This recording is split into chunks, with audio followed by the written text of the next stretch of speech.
जय हिंद दोस्तों, मैं किशन आप सबका स्वागत करता हूं और शुरू करते हैं आज के डिफेंस समाचारों को। चलिए बढ़ते हैं पहले डिफेंस अपडेट की तरफ। एरो इंडिया 2025 में एचएएल की तरफ से कहा जा रहा है कि एडवांस मीडियम कॉम्बैक्ट एयरक्राफ्ट यानी कि एमका का जो प्रत्येक प्रोटोटाइप की जो शुरुआती लागत है वो करीबन 1000 करोड़ रुपए तक होगी। हालांकि उन्होंने ये भी कहा कि 2034 के आसपास जब ये एयरक्राफ्ट सीरियल प्रोडक्शन में आ जाएगा तब इसकी लागत में कमी आएगी। एचएएल ने 5 एमका के प्रोटोटाइप विकसित करने की एक बड़ी योजना बनाई है, जिसका इस्तेमाल डेवलपमेंटल फ्लाइट ट्रायल्स के लिए किया जाएगा और साथ ही साथ हथियारों के परीक्षण के लिए भी। पहला प्रोटोटाइप 2027 के अंत तक तैयार हो जाएगा, जिसकी पहली उड़ान 2028 तक निर्धारित रखी गई है। टेस्टिंग और इवैल्यूएशन को सपोर्ट करने के बाद प्रोटोटाइप का निर्माण इसी लागत पर ही किया जाएगा। यही नहीं, एचएएल के अधिकारियों ने बताया कि उनका लक्ष्य एएमसी के प्रोडक्शन में आने के बाद पर यूनिट कॉस्ट को $100 मिलियन से कम करना है, जिससे कि दुनिया में सबसे किफायती 5th जनरेशन वाले फाइटर जेट्स में से एक बन जाएगा।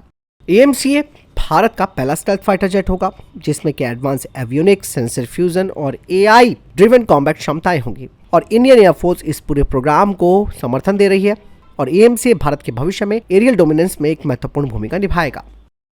बढ़ते नेक्स्ट अपडेट की तरफ। रशिया की रोस्टेक ने एरो इंडिया 2025 में एएमसीए प्रोग्राम के लिए अपने इसडेले 177S इंजन की पेशकश की है। बता दें कि इस इंजन को न केवल सुखोई 30 MKI में लगाया जा सकता है, बल्कि भारत के एमका प्रोग्राम में भी इसे लगाया जा सकता है, ऐसा रशिया कह रहा है। दरअसल दोस्तों, ये जो 177S इंजन है वो एक 5th जनरेशन का इंजन माना जाता है। रोस्टेक के अधिकारियों ने इसकी एडवांस विशेषताओं के बारे में बताया है। उन्होंने कहा कि ये पहले वाले जो AL-31FP इंजन है उनकी तुलना में बेहतर थ्रस्ट प्रदान करता है और वर्तमान में इंडियन एयरफोर्स के सुखोई 30 MKI बेड़े में ये जो AL-31FP इंजन है उससे ज्यादा पावर इस नए इंजन की है। इसके अलावा 6000 घंटे तक की सेवा अवधि के साथ यानी कि सर्विस लाइफ के साथ 177S इंजन AL-31FP से 3 गुना फ्यूल एफिशिएंसी में सुधार और ऑपरेशनल लागत को भी कम करता है। इंजन का डिजाइन AL-51 के तत्वों पर आधारित है, जो कि रशिया के Su-57SL फाइटर जेट के लिए तैयार किया जा रहा है। AL-51 का अभी परीक्षण चल रहा है। यहाँ पर जो दोस्तों ये जो इंजन है 177S, इसकी काफी विशेषताएं, जैसे कि इसका बेहतर थ्रस्ट टू वेट रेशियो और बड़ी हुई विश्वसनीयता। रोस्टेक के अधिकारी बताते हैं कि 177S AL-31FP के समान ही जो डायमेंशंस है उन्हें रखता है, यानी कि इसे आसानी से सुखोई 30 MKI फाइटर जेट में लगाया जा सकता है और पुराने इंजनों की जगह ये ले सकता है। इसके अलावा एएमसी जैसे प्लेटफॉर्म के लिए ये एक स्केलेबिलिटी भी प्रदान करता है। यहाँ पर दोस्तों एक बात मैं आपको बताना चाहूँगा कि भारतीय वायुसेना जो कि अपने सुखोई 30 MKI फाइटर जेट्स को सुपर सुखोई में अपग्रेड करने का कार्यक्रम शुरू कर रही है, जिसके तहत 84 फाइटर जेट्स को मॉडर्नाइज किया जाएगा। ऐसे में ये जो नया इंजन है रशिया की तरफ से पेश किया गया 177S, ये एक गेम चेंजर सॉल्यूशन हो सकता है। भारत का जो एएमसीए फाइटर जेट है उसे स्टेल्थ, सुपर क्रूज और एडवांस सेंसर फ्यूजन की आवश्यकताओं को पूरा करने के लिए डिजाइन किया जा रहा है। ऐसे में इस फाइटर जेट के लिए शक्तिशाली और विश्वसनीय इंजन की आवश्यकता होगी। आपको मैं बता दूं कि एमका के लिए जो शुरुआत में जनरल इलेक्ट्रिक के F414 इंजन का इस्तेमाल किया जाना है वो केवल 98 किलोन्यूटन का थ्रस्ट जनरेट करते हैं, लेकिन भारत सुपर क्रूज और बड़ी हुई लड़ाकू क्षमताओं को अगर सक्षम करना चाहता है तो भारत के लिए 110 से 120 किलोन्यूटन का थ्रस्ट चाहिए होगा। इसीलिए इसके लिए भारत एक शक्तिशाली इंजन का ऑप्शन तलाश रहा है। ऐसे में रशिया का 177S जो इंजन है वो एक बेहतर सॉल्यूशन यहाँ पर प्रदान करता है। यहाँ पर बात सामने इस बात को लेकर भी आती है कि क्या रशिया हमें इसकी तकनीकी हस्तांतरण करेगा या फिर लाइसेंस प्रोडक्शन इनका भारत में किया जाएगा, जैसे कि सुखोई 30 MKI के इंजनों के साथ होता है। चीज़ें बहुत सारी है जो कि आपस में बात करके भारत और रशिया को सुलझानी होंगी और सबसे बड़ी बात है कि अमेरिकी इंजनों का जो भरोसा है, खास करके डिलीवरीज को लेकर मैं बात कर रहा हूँ, उसमें तो आप सबने देख लिया होगा कि वो हमारे प्रोग्राम्स को जब चाहे लटका सकता है, जब चाहे उन्हें चालू कर सकता है। तो ऐसे में रशिया के साथ हमारा एक बढ़िया और एक विश्वसनीय वो हमारा पार्टनर रहा है, हमारे संबंध बहुत ही अच्छे स्तर के रहे। ऐसे में रशिया के साथ भी अगर हम इस प्रोग्राम के लिए जाते हैं तो शायद भारत को एक वैकल्पिक यानी कि एक ऑप्शनल रास्ता जरूर मिल जाएगा। फिलहाल इस बारे में आपको क्या लगता है मुझे कमेंट सेक्शन में लिखकर जरूर बताएगा। बढ़ते नेक्स्ट अपडेट की तरफ, जो कि कावेरी इंजन डेरिवेटिव को लेकर आ रही है, जिसके अब वैलिडेशन ट्रायल्स शुरू होने वाले हैं। दरअसल एरो इंडिया 2025 में गैस टरबाइन रिसर्च एस्टेब्लिशमेंट के अधिकारियों ने कहा कि कावेरी इंजन डेरिवेटिव उसका इस साल रशिया में इन फ्लाइट परीक्षण होगा। साथ ही इस केडीई में यानी कि कावेरी इंजन डेरिवेटिव में कई तरीके के अपग्रेड्स और संशोधन किए गए हैं जिन्हें मान्य करना होगा और फोकस केवल इन्हीं बातों पर रहेगा, ना कि इंजन के परीक्षण पर। इन परीक्षणों का उद्देश्य ये सुनिश्चित करना होगा कि नया जो केडी यूनिट है वो अपने पहले की तुलना में कितने महत्वपूर्ण सुधारों को शामिल करता है और जो जरूरी यानी कि रिक्वायर्ड परफॉर्मेंस बेंचमार्क है उसे पूरा करता है। जीटीआरई के अधिकारियों ने खुलासा किया है कि पुराने कावेरी इंजनों को कावेरी इंजन डेरिवेटिव के लिए टेस्ट बेड के रूप में काम करने के लिए संशोधित किया गया था। हालांकि नई जो केडी यूनिटें हैं उसमें एडवांस कंपोनेंट्स लगाए गए हैं जिससे कि उनकी विश्वसनीयता और परफॉर्मेंस काफ़ी बेहतर होगी। पहले हालांकि इन परीक्षणों में कोई बड़ा परीक्षण चरण शामिल नहीं होगा, लेकिन वे ऑपरेशनल डिप्लॉयमेंट के लिए इंजन की तत्परता यानी कि इंजन रेडीनेस को सुनिश्चित करने के लिए काफ़ी महत्वपूर्ण है।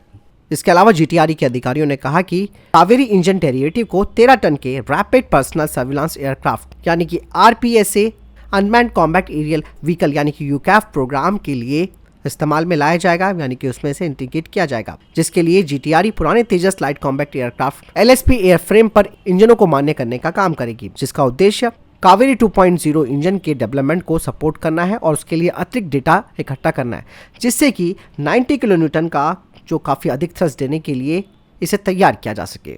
दरअसल वर्तमान में ये जो केडी है यानी कि कावेरी इंजन डेरिवेटिव ये 49 किलो न्यूटन का ड्राई थ्रस्ट उत्पन्न करता है और आफ्टर बर्नर के साथ अगर इसे जोड़ा जाता है तो ये 73 से 75 किलो न्यूटन का अधिकतम वेट थ्रस्ट जनरेट करता है। हालांकि ये थ्रस्ट लेवल मार्क 1A को पावर देने के लिए अपर्याप्त है, जिसके लिए और अधिक शक्तिशाली इंजन की जरूरत है।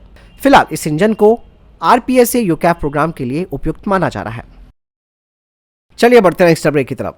चाइना की ग्लोबल टाइम जो कि हमेशा भारत के खिलाफ जहर उगलता है, उन्होंने एरो इंडिया 2025 में भारत आए सुखोई 57 यानी कि Su-57 और F-35 इन दोनों की आलोचना की और भारत पर जबरदस्ती आरोप लगाने की भी कोशिश की।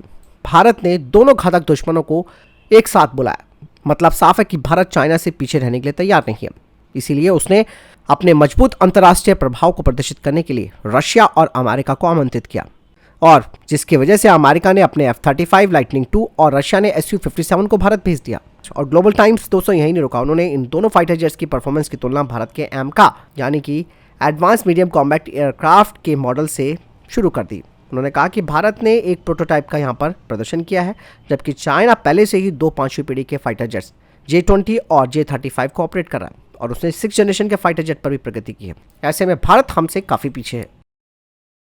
चलिए बढ़ते हैं नेक्स्ट अपडेट की तरफ। दोस्तों फ्रांस का एक डेलीगेशन भारत आया और उसने भारत की Pinaka multiple launch rocket system को देखा है और इसका उन्हें लाइव फायरिंग टेस्ट भी दिखाया गया, क्योंकि ये बताता है कि फ्रांस की आर्मी भारत से पिनाका MLRS को लेना चाहती है। ऐसा इसलिए भी कहा जा रहा है क्योंकि इससे पहले भी फ्रांस की तरफ से पिनाका के बारे में इंफॉर्मेशन ली गई है।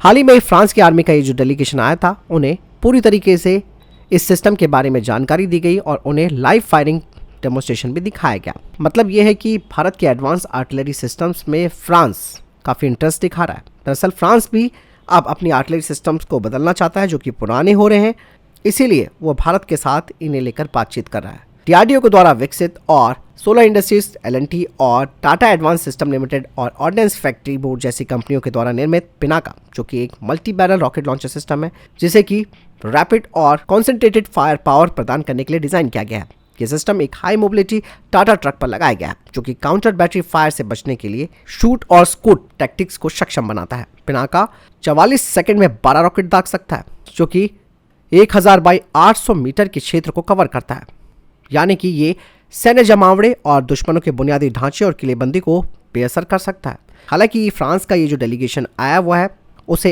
38 किलोमीटर की रेंज वाला पिनाका MK1 और 75 से 90 किलोमीटर तक लक्ष्यों पर हमला करने में सक्षम एक्सटेंडेड रेंज पिनाका 2 के बारे में जानकारी दी गई है। फ्रांस की योजना है कि वो 2030 तक करीबन 10 नए MLRS सिस्टम और 2035 तक 13 MLRS सिस्टम को हासिल करना चाहता है।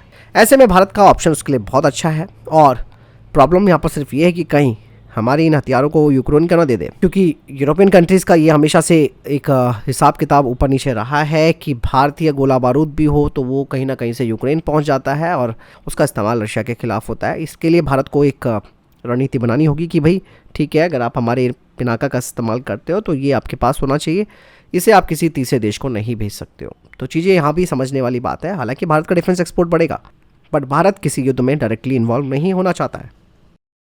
भारतीय सेना ने कहा कि भारत और जापान के बीच संयुक्त सैन्य अभ्यास धर्म गार्जियन का छठा संस्करण 25 फरवरी से 9 मार्च तक जापान के माउंट फूजी में आयोजित किया जाएगा। इस अभ्यास का उद्देश्य संयुक्त राष्ट्र के आदेश के तहत शहरी युद्ध यानी कि अर्बन वॉरफेयर और आतंकवाद विरोधी अभियानों को अंजाम देते हुए दोनों सेनाओं के बीच इंटर ऑपरेबिलिटी क्षमताओं को बढ़ाना है।